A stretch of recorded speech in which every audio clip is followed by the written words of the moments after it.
On this summer, as families flock to New Jersey's beautiful beaches and back bays, another kind of coastal visitor is fighting to survive. The osprey, once nearly wiped out in New Jersey, these iconic raptors, also Stockton University's mascot, have made a remarkable comeback. But new data is suggesting their recovery could be hitting a bit of a snag. Joining us now is Melanie Schroer, who's Stockton University biology instructor and Ph.D. researcher, who is working alongside the Conserve Wildlife Foundation of New Jersey to monitor osprey nests along the Mullica River with the help of student volunteers. Good morning to you, Melanie. Good to have you on it. Tell everybody, we have some video. They're such beautiful animals.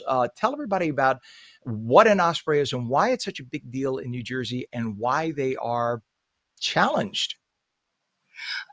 Thank you so much for having me, Ken. So the osprey is an interesting bird in that it is a fish hawk. So they are completely dependent upon fish. They are migratory birds, so they don't live here year round. They arrive in the end of March, the beginning of April, and start to set up shop in nests that usually that they nested in a previous year. And so we have a lot of nesting structures in New Jersey that have been constructed over the past few decades by volunteers, by organizations like the Conserve Wildlife Foundation. And so these have really contributed to the recovery of this bird since the 1970s. Other factors have been the banning of DDT and more protections on the marshes where they live. It's wonderful that we have the volunteers doing this. I live part-time in South Florida. I used to live full-time. And back in the 1940s, 50s, 60s, all the beautiful buildings that built along the shoreline in South Florida had bright lights on the balconies. And it would just, you know about this, I'm sure. The little sea turtles would come to nest, that when they would hatch their eggs, the eggs at night, when the hatchlings came out, they didn't know what direction to go in because of the lights of the buildings. Many of them would die. And literally, there was a point when we almost lost the sea turtle in South Florida, or much of Florida, up and down the state. And all they did was a simple change. The buildings put on different color lights so that the sea turtles can't see them when they hatch. And any extraneous light at night, you shouldn't shine toward the ocean so you don't confuse them. Guess what? Now we have a beautiful sea turtle population and nature is back in force. Take a lot. What does it take for us to change a light bulb, right? And the fact that you have volunteers who did this to help create nesting for the birds is wonderful. But they predate us in this country, and thank God that they now still exist because of that. So now the bird was so endangered. What does the recovery look like, and what are the major concerns now? What should we be doing to protect these birds now? Those are amazing questions. And of course, that is what the joint efforts of the Conserve Wildlife Foundation, of many citizen science volunteers, and of course, most recently, me and my research, we're trying to figure that out. This season and for the past couple seasons, what we've seen is a drastic decline in the population. In some colonies, there's a 90% reduction even since last year. So there are many different factors that affect this bird. It's what's called a bioindicator species, and what that means is that any changes in the environment and anywhere along the food chain are reflected in the population of this bird, and in the reproduction of this bird.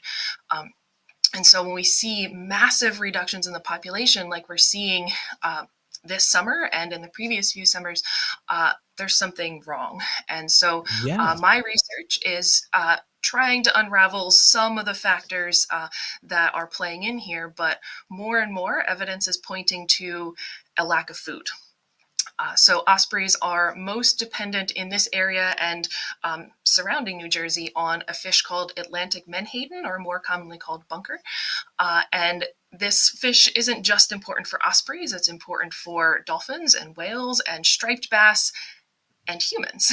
And so Right. there is a huge fishing industry dependent upon this species, and there has been for quite some time.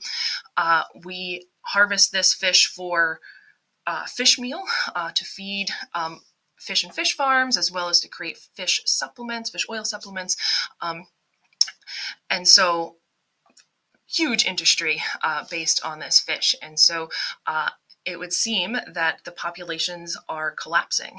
And in nearby areas, such as in the Chesapeake Bay, there's research that shows that any fluctuation in Atlantic menhaden is reflected in a lower osprey population as well. And so more and more evidence is supporting the fact that a low menhaden population causes a reduction in osprey population. That's actually this is something that should be terrifying. People should open their eyes because this is almost like the old saying of the canary in the coal mine. If the ospreys are dying out, there's something we need to open our eyes to and figure it out fast because this will impact all of us. First them and then us, and all the other natural wildlife, etc. If this is a big problem, when 90% of a species you decline by 90%, that's not a little bit. That's not a fluctuation. That should be terrifying. Whether it's that we're building too much along where they get their food, or we're killing off their food supply. If we have toxins going into the water, I'm sure you're researching all of that to figure it out. Or if it's climate change impacting fish migration, and so they can't get their food. I mean, our meteorologist Mike Pavetta studies that himself a lot. This is something that we all need to wake up to, especially New Jersey, because we have so many natural estuaries and our water communities and our fishing communities. We need to wake up. They're doing us a favor in essence by not that we're happy that they're declining in population, but they're alerting us, and if we ignore that, then it's to our own peril. So you work closely with the Stockton students on this. What's it meant for them to be out in the marsh doing all the field work? So Stockton has a very open door policy when it comes to including students, undergraduates in particular, in research. And so we just love having students out. It's a joy for me to work with students and to hear their different perspectives. And they're always, giving me ideas, teaching me so much as well. And the handful of students that have had the opportunity to come out with me so far have just been overjoyed at the opportunity to be involved in the foundation of what's going to be hopefully a long-term research project, and just the chance to get up in the ladder, to look in the nests, even the opportunity to hold chicks. So they've really enjoyed this opportunity, and I love to work with them as well. I can tell. I can tell you have a passion for what you do, and it's contagious. It's a wonderful thing. Thank God for people like you, for people who do this work, and for people. Maybe, hopefully, you'll inspire some younger people who are thinking about a career. I could tell by your passion, it's a wonderful career, and you enjoy it. And thank God again for you because you're helping all of us and wildlife, of course. So it's so important. How can New Jersey residents support this work or get involved? What's a website where they can get more information, Melanie? Uh, Absolutely. There are so many different opportunities. One is to become a volunteer for Conserve Wildlife Foundation. The You can go on their website, conservewildlife.org, and get in touch with Ben Worst, who is the leader of the NJ Osprey Project. And so you can go out there and you can monitor nests. If you don't want as official of a capacity, you can go onto osprey-watch.org. And if you are near a nest, you can actually go on there and you can log your observations at your convenience. Also, there are, as we were talking about, many different variables that impact these birds. And so just being aware of conservation efforts to protect the marshes where most of these birds live, to support efforts to manage species like Atlantic menhaden, which of course are such an important species for ospreys and so many other species in our area and beyond. So just being aware, being supportive of conservation efforts, and of course, not littering, that kind of stuff.